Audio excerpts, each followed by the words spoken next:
After 3 days of sightseeing around Ho Chi Minh City, I am now leaving for the coastal town of Mui Ne by bus. The bus was a double-decker with flatbed seats. Tickets cost 150,000 VND and the journey would take more than 4 hours. Even as you exit the city center, you can tell the region is on the rise with numerous construction projects all around. That's the port of Ho Chi Minh City in the distance. It's one of the many network of ports along the Saigon River, a commercial lifeline for South Vietnam. Saigon River has historically been a very important trade route for the country. We rode past vast agricultural farmlands along the way. Vietnam is now an agricultural powerhouse, be it in traditional farming or aquaculture. Currently, Vietnam is the third largest rice exporting nation.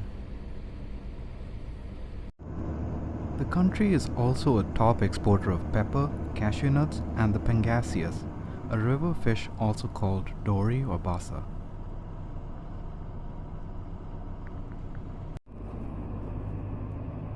We wouldn't pass through many big towns along the way.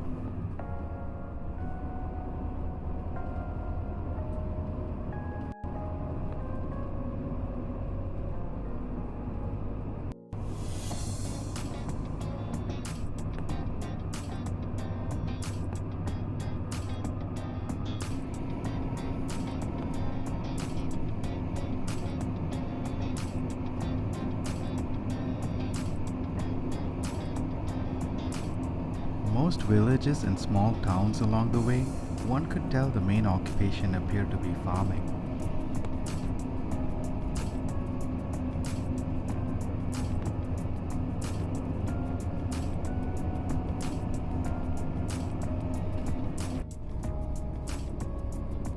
After nearly 4 hours, we were passing through the city of Phan Thiet.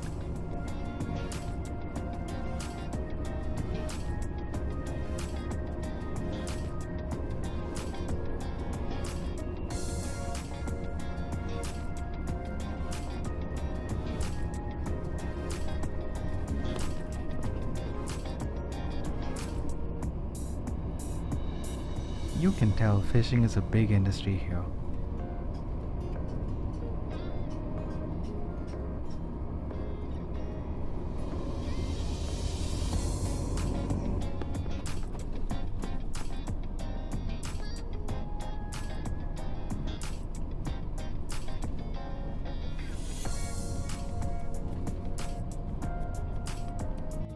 I could see the seaside, which meant we were in Mui Ne. Also, tourists on rented bikes were a hint.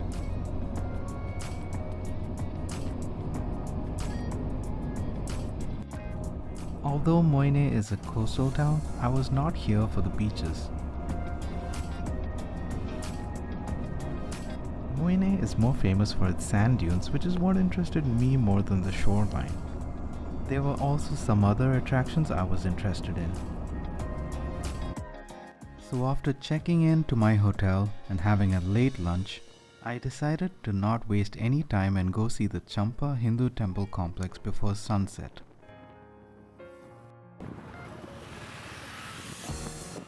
Mui Ne is definitely a nice place to rent a vehicle for a coastal drive.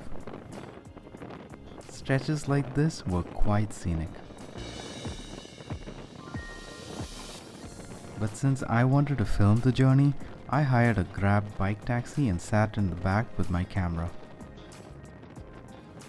For 70,000 VND, I negotiated with the driver to drive me to the temple, wait for me, and then drop me back to my hotel.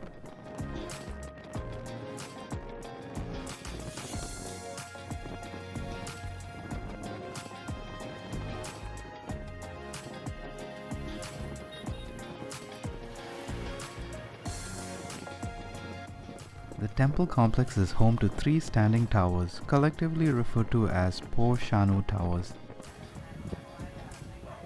There is an entrance fee of 15,000 VND and a parking fee of 5,000 VND. The Champa dynasty was a Southeast Asian empire that ruled much of Vietnam from the 2nd to 17th centuries. And much like the neighboring Khmer Empire in what is now Cambodia, the Chams were influenced by India and adopted Hinduism as their main religion.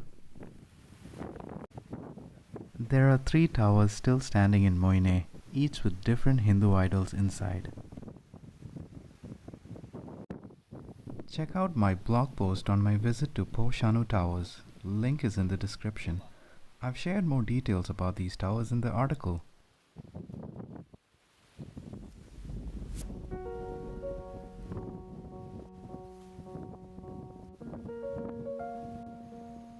I decided to climb up the hill just to see the view from the hilltop. It's not a major hike or anything, it takes only a minute or 2 from the towers.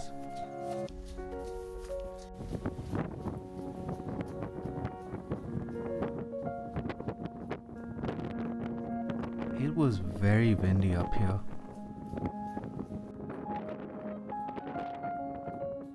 This tower has a story behind it which you can read about on my blog, but it's empty inside now.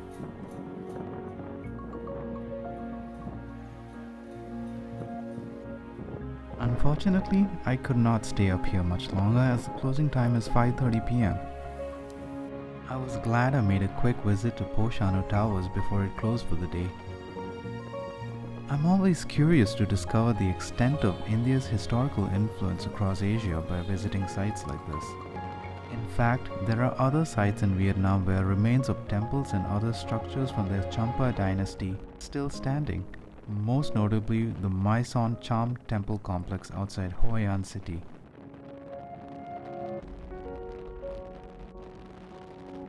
I hope to visit more such places in the future.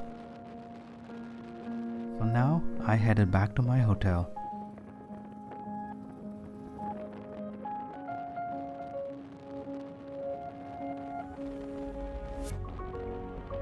I asked the driver to stop here for a couple minutes.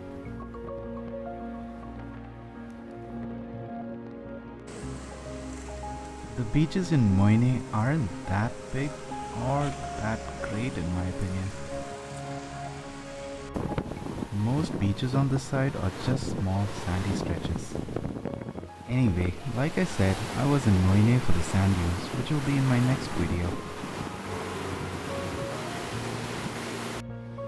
If you enjoyed this video, please give a like and I would appreciate it if you would follow me or subscribe to my channel.